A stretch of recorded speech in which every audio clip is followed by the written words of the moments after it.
If you enjoyed this video, please hit the like and subscribe button for more content like this. Did you know that there are 14 legal duties that you can be held liable for within a court of law? As an athletic personnel, which includes head basketball coaches, head strength and conditioning coaches, and athletic administrators such as athletic directors, associate athletic directors, and directors of basketball operations. These titles are considered a privilege. And along with that privilege comes a level of accountability that demands a high level of performance in order to provide the appropriate standard of care to the student athletes involved. Typically, this dynamic of student-athlete to coach accountability does not exist due to traditional nuance within the actual roles that a coach or administrator should demonstrate.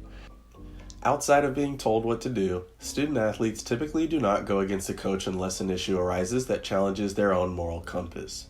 Winning can skew some of these responsibilities and/or provide some winning programs with a feeling like they are an exception to the rules. Most do not know the true ins and outs of the legal side of college athletics unless their respective institution is under a microscope due to former sanctions, and sometimes, when you win, none of these aspects of the law tend to matter due to athletic program success tending to be a momentary cure-all for athletic personnel. Winning provides coaches with an opportunity to move on from their former institution and make a greater wage at an institution who is willing to hire them as a desirable candidate due to their impact at their former institution. Success breeds opportunity. Student athletes are more powerful than they are aware of. Although there are unique teacher-pupil, mentor-mentee dynamics within college athletics, most student athletes are unaware that they can be responsible for a certain level of accountability to their coaching staff. For educational purposes, this video will provide all coaches, administrators, and student athletes with a complete guide for ways in which athletic personnel can be held accountable and liable within a court of law. There are 14 legal duties an athletic personnel is responsible for upholding at all times within their role. The first is a duty to plan. They are responsible for having a yearly plan, keeping it, and following it. They are responsible for preventing and reducing injury and loss by developing responsive strategies in coaching competency, medical screening, appropriate activities that consider age, maturity, and environmental conditions, injury response, warnings to athletes and their families, and child advocacy in cases of alcohol and other drug abuse, family neglect, or abuse. Second is a duty to supervise. A coach must be physically present. They must provide competent instruction, structure practices that are appropriate for the age and maturity of players, prevent foreseeable injuries, and respond to injury or trauma in an approved manner. This duty requires supervisors to ensure that facilities are locked and that students are denied access when a competent staff member cannot physically be present to supervise. A coach must also supervise the condition, safe, usage, maintenance, and upkeep of equipment and facilities. Third is a duty to assess an athlete's readiness for practice and competition. Coaches are required to assess the health and physical maturational readiness, skills, and physical conditions of athletes.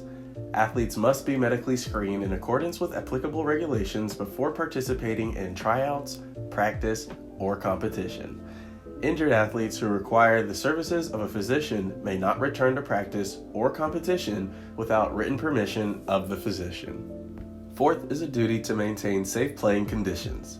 Coaches are considered trained professionals who possess a higher level of knowledge and skill that permits them to identify foreseeable causes of injury inherent in defective equipment or hazardous environments.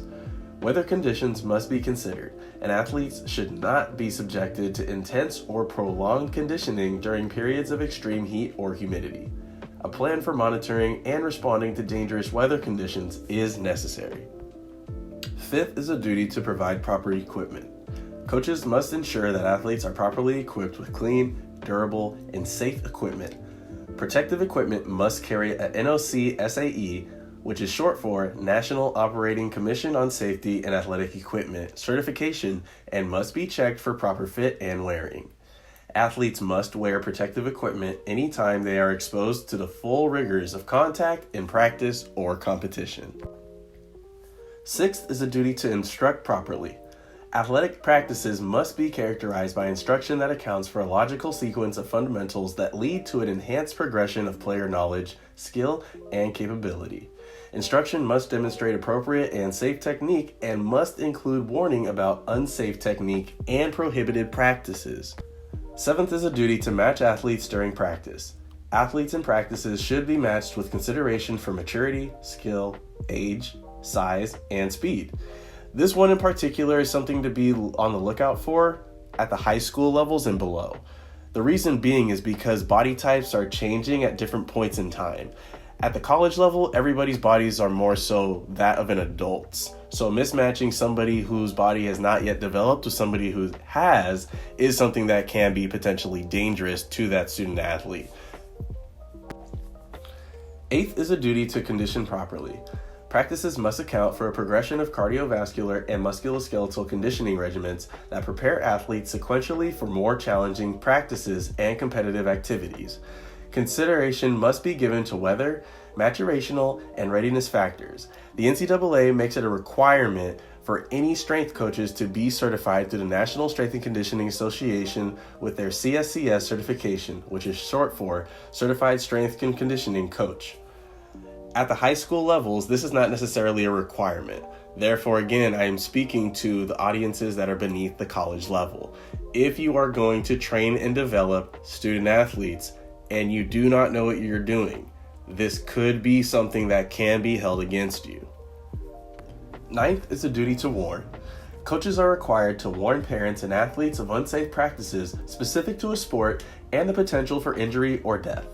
A generic warning, signed by both athletes and parents, is included in the physical packet, but sport-specific warnings should be included at the parent meetings for specific sports.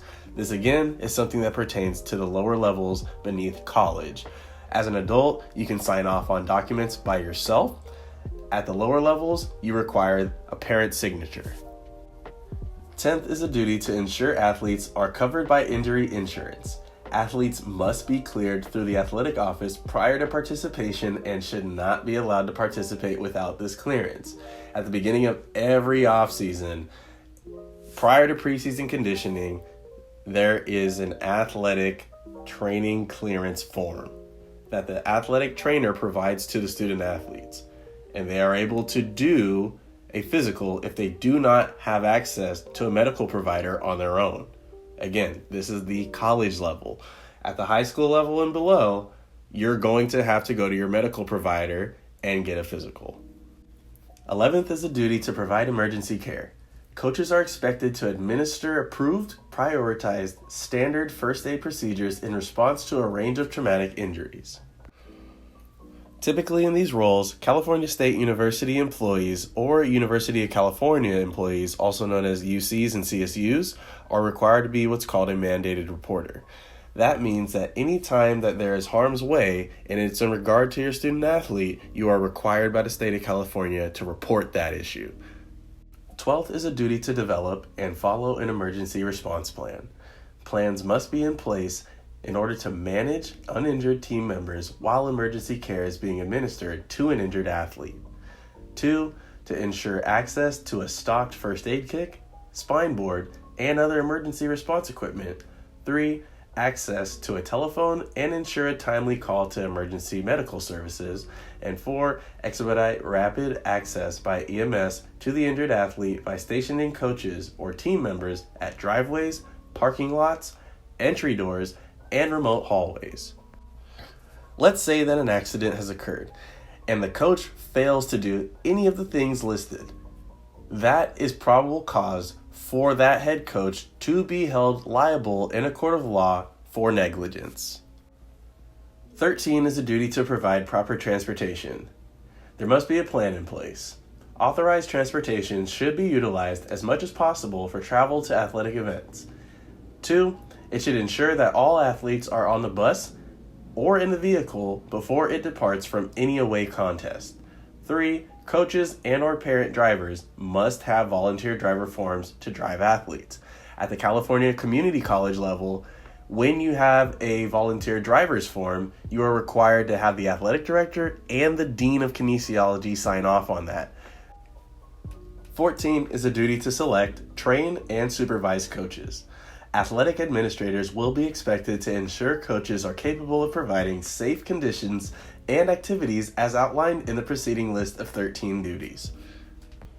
In conclusion, the 14 legal duties that athletic personnel are responsible for upholding can and will be held against them in a court of law. It is the coach or athletic administrator's duty to uphold these expectations to promote a standard of care that all parties feel confident in as a bare minimum. Failure to do so can result in serious consequences. Do your coach and athletic administrator a solid and remind them why your institution has the greatest program in the world. Ask them more information about their 14 legal duties. Now that you've watched this video, have a conversation with them and leave a comment under the video about your experience. Most teams don't have the student athletes with the wherewithal in advance to hold coaches accountable to the standard simply due to a lack of knowledge and information on the subject. Imagine a world where both sides have an understanding to help one another respectfully. That's high level.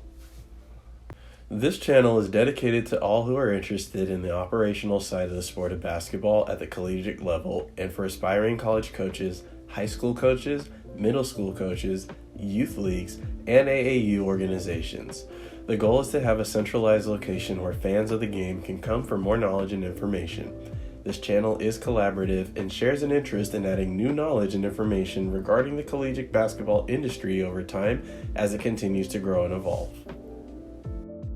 Thank you for watching. Be sure to like and subscribe.